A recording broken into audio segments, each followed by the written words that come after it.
Good afternoon. Thank you all for being here. For those of you who don't know the people who are joining me today, to my left is Robert Mujica, Budget Director of the State of New York. To my immediate right, Melissa DeRosa, Secretary to the Governor. To her right, Gareth Rhodes, who's been working with us from day one. Thank you again. Thank you to Iona College, President Carey, for having us here today. I know it's a busy day and a distressful day on many levels, but let's proceed. Today is day 90 of the corona pandemic crisis. Follow the facts, they will show you the way. A.J. Parkinson, that's what we've been doing in New York, following the facts. The facts today, in terms of the coronavirus, are good. Number of hospitalizations are down. Net change in total hospitalizations is down. Intubations are down, and the new cases are down to 152, which is a dramatic drop for us. At one point, we'll never get to zero. What is the bottom of the curve? I don't know, but we're close. And the number of deaths, thank the good Lord, continues to decline. It's at its lowest level ever of 67 deaths. And we hope and we pray that that continues to be the case. The question is on reopening. And as everyone knows, we've been looking at the numbers, looking at the metrics in terms of different regions across the state. The overall state was hit the hardest by this virus, and we're coming back as the smartest. We were forced to learn more and learn faster and respond quicker because we were hit by the invisible enemy, the European virus, the virus from Europe. When everyone said, watch China, well, they were wrong. The virus came to New York from Europe. We have metrics that are posted. We want all the people to know exactly what we're doing because they're the ones who decide what happens. So communicating this information has been key from day one. We have now done even more testing. We test more than any state in the United States per capita. We test more than any country on the globe per capita. And that is helpful in a number of ways. It also gives us more and more information to make decisions. So we can now look at the number of tests we're doing by a specific area in the state and see on a day-to-day basis what is happening with the spread of the virus by the number of tests in that area. And you can actually see a trend line from day to day, right?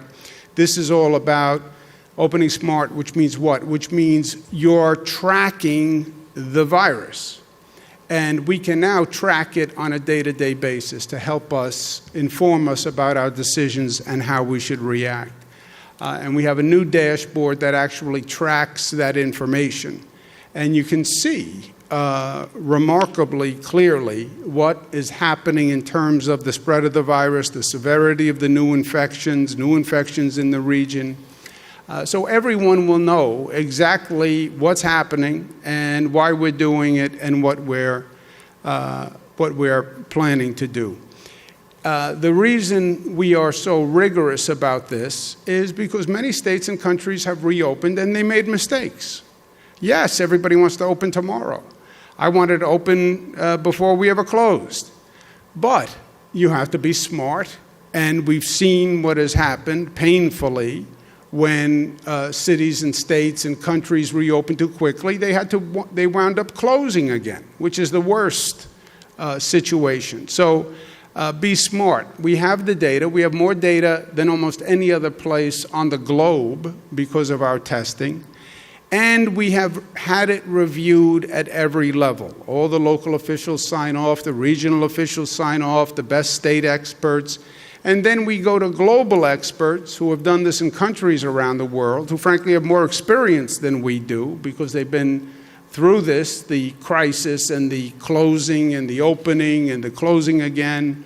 And we review all the data with them. And I want to thank them all very much for taking the time to go through the data. But these are literally the best minds that you can find on the globe, and when it comes to this. And they have gone through all the data. So I feel confident that we can rely on this data, and the 5 regions that have been in phase 1 can now move to phase 2 because their data has been reviewed, and the experts say to us it's safe to move forward because people have been smart and you haven't seen the spike. So they go to phase 2. Phase 2 is all office-based jobs, real estate services, retail reopening, barbershops, hair salons reopening. That's all part of phase 2. There's specific guidance on how to reopen in phase 2. It's not just open the doors and everybody has a party. It's 50% occupancy in office buildings, signage on markers, etc., no meetings without social distancing. Don't share food or beverages. I mean, I see people all the time sharing food and beverages. You really don't want to do that now. But again, there's specific guidance for every area. Retail stores, 50% occupancy, wear the face covering. A store owner can tell you they don't want you to come in if you're not wearing a face covering. Why? Because you don't have the right to infect the store owner, you don't have a right to infect other customers in the store, and you don't have the right to walk into a store and all the other customers run out because you don't have a face mask. Malls are closed except stores that open to external entrances, curbside, but again, very detailed guidelines. Barbershops, hair salons are open by appointment only. The professionals in those operations have to get a test every 2 weeks. We recommend that the professionals get a test before they reopen. That's not a mandate, that's a recommendation. And we recommend to customers to ask the barber or professional in the hair salon if they had a test before you use their services. That's a recommendation. But they have to get a test every 2 weeks. And if I were walking into a barber shop, I would say, I would ask the barber, did you get a test before you reopened? When was the last time you got a test? And if they got a test, they'll have a certification, they'll have an evidence of that test. And people will wear face coverings. But the basic rule is still, it's all about how we act. It comes down to that. How the employer acts, how the store owner acts, how the employee acts, how the individual acts, how the local government acts. Reopening in New York City is more complicated, as we know, but we are on track to meet all the metrics. Hospital capacity of 70%. We want 30% hospital capacity, so God forbid something goes wrong, we have the hospital beds. We want to make sure we have the stockpile of PPE. We're not going through what we went through last time, searching the globe for ventilators and masks and gowns. I mean, we learned that lesson the hard way. This entire country did, but it'd be madness to go through that again. We have to have the testing in place, which we do. The contact tracing is being brought up to speed. We believe all of these things can be done next week, the MTA preparations for reopening. But we think all of this can be done by next week, and we would be on track to open the week afterwards. One of the things we want to do, and we have been doing, is I want to focus on the hotspots. Again, follow the facts. We have the data. We can tell you by zip code where the new cases are coming from. They are in New York City. They're outer borough. They're more Brooklyn. They're more the Bronx. They're lower income areas. They're more minority areas. And we know where they are by zip code. Some of these zip codes, you have double the infection rate in those zip codes that you have citywide. Citywide, the infection rate is about 19%, 20%. In some zip codes, it's over 40% the infection rate. We know where these zip codes are. Next week, let's do a full court press on these zip codes. And we've been talking to our colleagues in the city. I was speaking to the mayor about this. Next week, hospitals, PPE, get that contact tracing up. MTA will finish their final preparations, but then hotspots, hotspots, hotspots. We're in New Rochelle today, where we had the first hotspot in the nation. There was no such thing as a hotspot before New Rochelle had a hotspot. Congratulations, New Rochelle. Created a new term now used by every American, hotspot, in this regard. But we know where the hotspots are in the city. We want to focus on them next week. Be ready to open. We are on track to open on June 8th, which is 1 week from Monday, and next week, as I mentioned, we'll be following up on these issues. Phase 1 should bring about 400,000 employees back to work in New York City. Remember that reopening does not mean we're going back to the way things were. Life is not about going back. Nobody goes back. We go forward. And it's going to be different. It is reopening to a new normal. It's a safer normal. People will be wearing masks. People will be socially distanced. Doesn't mean they don't like you. It's not a personal reflection. It's just a new way of interacting, which is what we have to do. And wear a mask, get tested, and socially distance. It is that simple, but that hard. It is that simple, but that hard. Those simple devices, wearing a mask, hand sanitizer, they make all the difference. They make all the difference. You talk to all the experts, what advice, what should we do? Wear a mask. How can it be that simple? Because sometimes it's that simple. The doing is what's hard, not the advice. Getting 19 million people to do it, that's what's hard. And what happens is up to us. Up to us. People say, Governor, tell me what's going to happen next week, the week after. I can't tell you. Only you know. It's the person in the mirror. You tell me how the people of New York City respond, I'll tell you what happens in New York City. You tell me how the people in Westchester respond, I'll tell you what happens in Westchester. The New Rochelle hotspot, that was all done by New Rochelle. There's no act of God. There was no external force. It happened because of what people in New Rochelle did. We know how we got here. We know how we can get from here. If we act smart, these stores open and they're smart, the customers are smart, people on public transit are smart, then we won't see those numbers go up.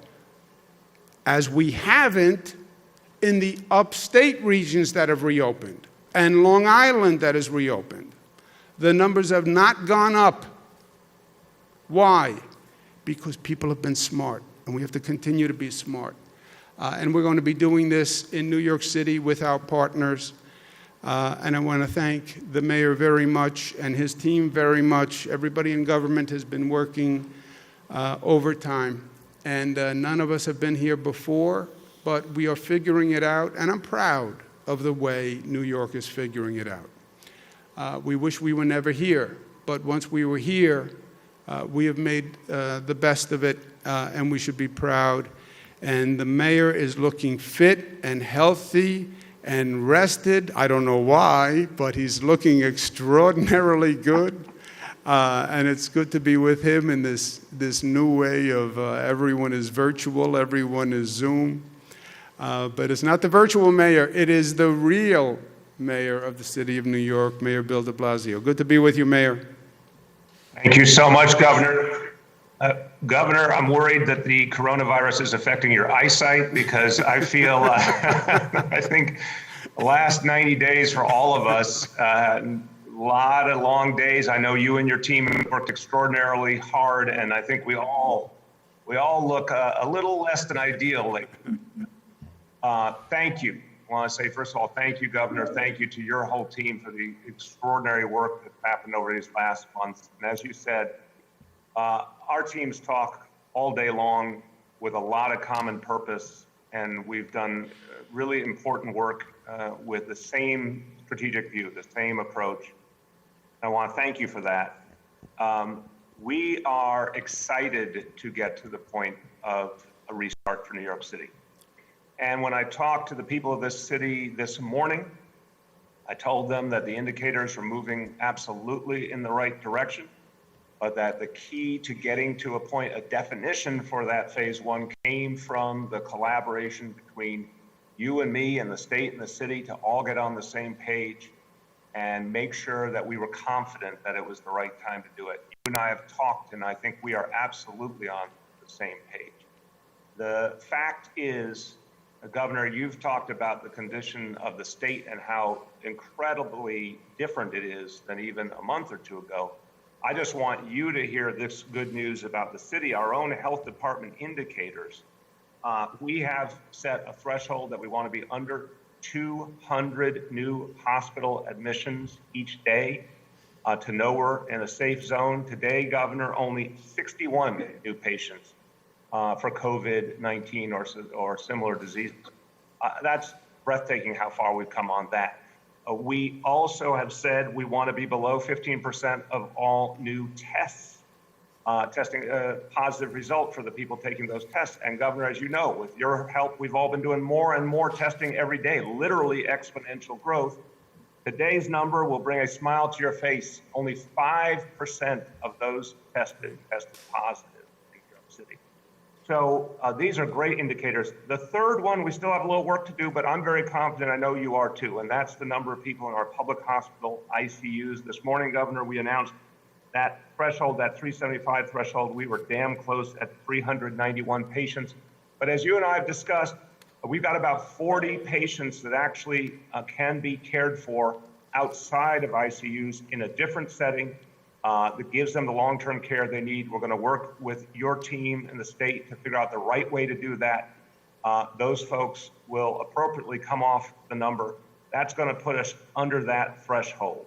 Now, when you add all that together, as you and I have discussed, we are on now the gateway to the next big step. And Governor, as I affirmed to you, we're going to spend this coming week going out to the businesses of New York City that would be part of phase one. We're going to be providing them with free face coverings. We're going to be providing them with a hotline where any employer can call to figure out how to address those practical questions. I've given a lot of credit to you and your team for the guidance you've put out around phase one. I think it's very clear, very helpful. We're going to have human beings follow up, real people from the city government, going out and talking to businesses about how to make it real and how to put it in practice, answering their questions. If we see something that's not right, helping them correct it. But we're going to do the same for working people. We're going to have a hotline for workers to make sure they're safe and they're getting the support they need.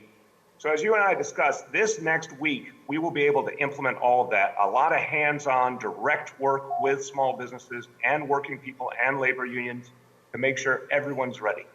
And then I share your confidence that in the week of June 8th, we'll be ready to go. Obviously, if the indicators keep working in the right direction, we want to keep seeing that evidence. As you said many times, and I agree with you, data, data, data.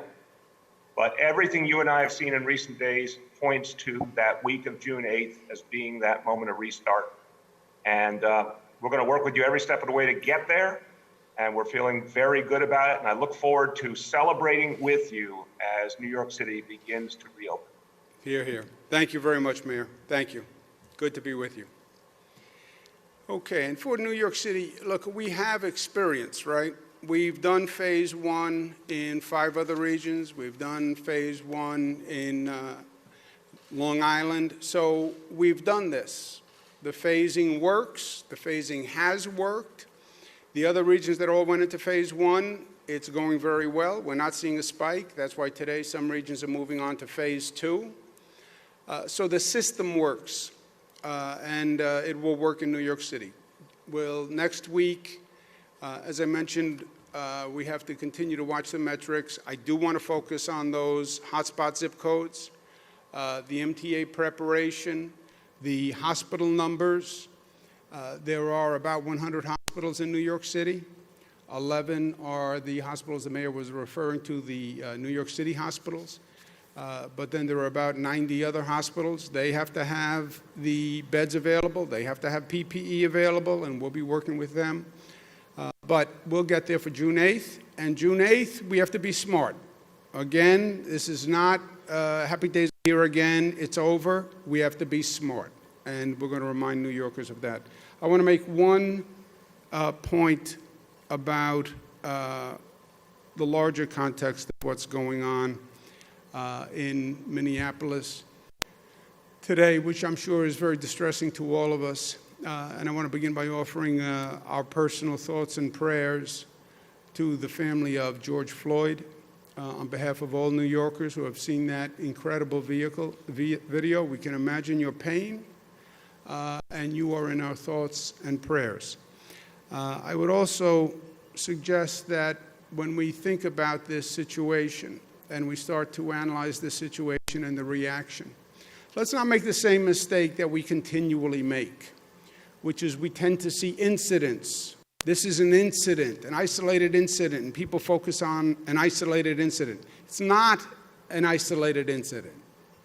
It is a continuum of cases and situations that have been going on for decades and decades and decades.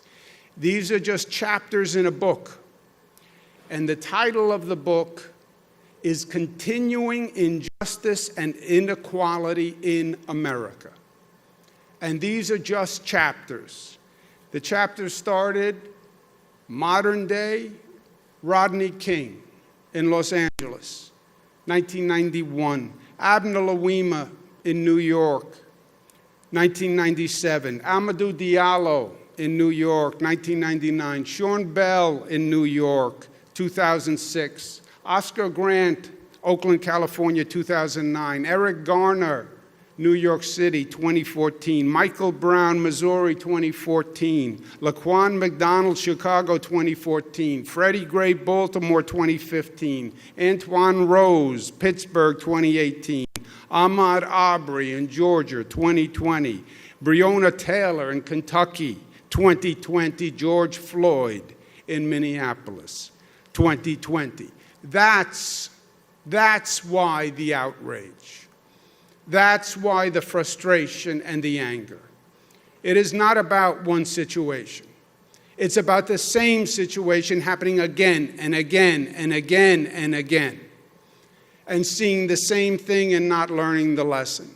And then it's that happening in a broader context and a broader circumstances, which is what's going on with the coronavirus, which affects and kills more minorities than anyone else. You look around this country and you look at the people who are dying of the coronavirus, it is disproportionate African American people. And it's just a continuing injustice, and that's the frustration and that's the protests. Nobody is sanctioning the arson and the thuggery and the burglaries, but the protesters and the anger and the fear and the frustration, yes, yes. And the demand is for justice. And when the prosecutor came out and said, well, there's other evidence, but I can't tell you anything more than that, that only incited the frustration. Injustice in the justice system. How repugnant to the concept of America. And over and over and over again. I stand figuratively with the protesters. I stand against the arson and the burglary and the criminality. I stand with the protesters. And I think all well-meaning Americans stand with the protesters. Enough is enough. How many times do you have to see the same lesson replayed before you do something? This country is better than this. It has been better than this. And it shouldn't take this long to end basic discrimination and basic injustice.